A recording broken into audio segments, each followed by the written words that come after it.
Tabitha Hale had been training for weeks to take her first trail ride on horseback. In March 2016, she and her mother Kim were riding around a local farm when Tabitha's horse bolted. And I was yelling, "Hold on, Tabitha, hold on, baby, just don't panic." And I'm chasing her up the road. She goes around this little curve and I lost complete sight of her. Kim turned the corner to find Tabitha lying face down on the path, unconscious and with blood coming out of her ears. Kim ran to her daughter and called 911. I went into God help me. It was a panic. Get it here. Show me what you can do in this moment right now. Paramedics took Tabitha to Northeast Georgia Medical Center. By then, Kim had called Tabitha's husband, Jacob, who was at home with their 4 boys. At the hospital, the family learned Tabitha had fractured her skull, causing her brain to swell and bleed.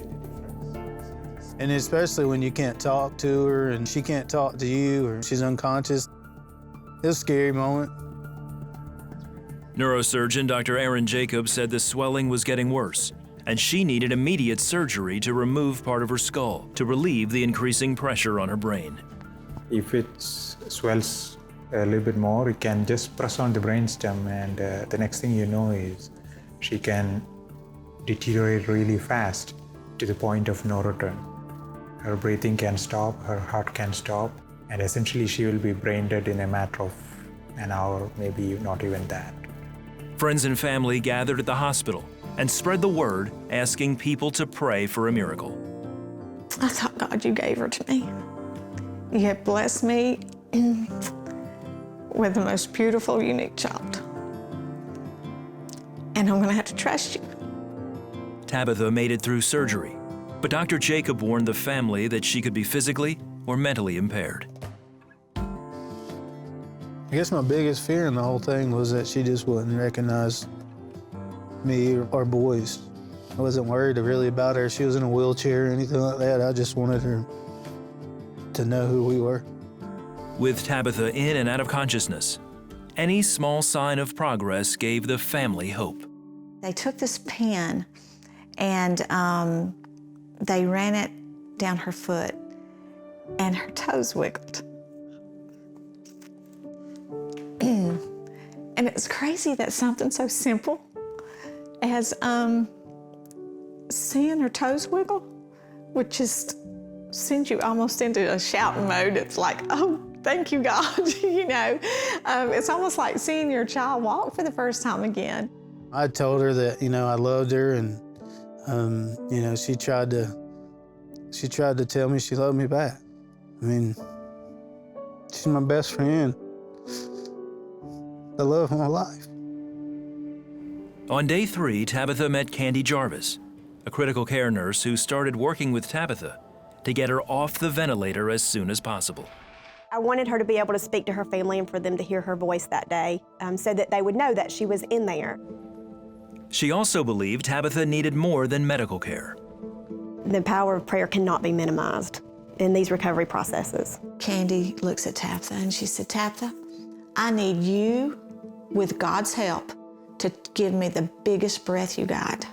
And at that moment, it was like you could see Tabitha's fight in her reach down, and she took the deepest breath. By noon, Tabitha was breathing on her own and taken off the ventilator. But that wasn't all. She looked over at her husband and she said, don't ever let them do that to me again. At least I knew I could talk to my wife again, and my wife was going to talk to me. I remember when people came in, my mom or Jacob would ask me, Tabitha, do you know who this is? And I was like, yes, I know who this is. And I would say their name. And then after everyone left, I was like, if y'all ask me one more time who somebody is, I was like, I think I'm gonna come off the bed. I know who everybody is. Within the week, Tabitha was walking under her own power, climbing steps and carrying on conversations. 9 days after the accident, she was sent home. Even the physical therapist that was there, you know, he was like, this doesn't happen. This does not happen. That was a big wow for me, that I knew that, okay, we're on the downhill slide now, that this is gonna be good.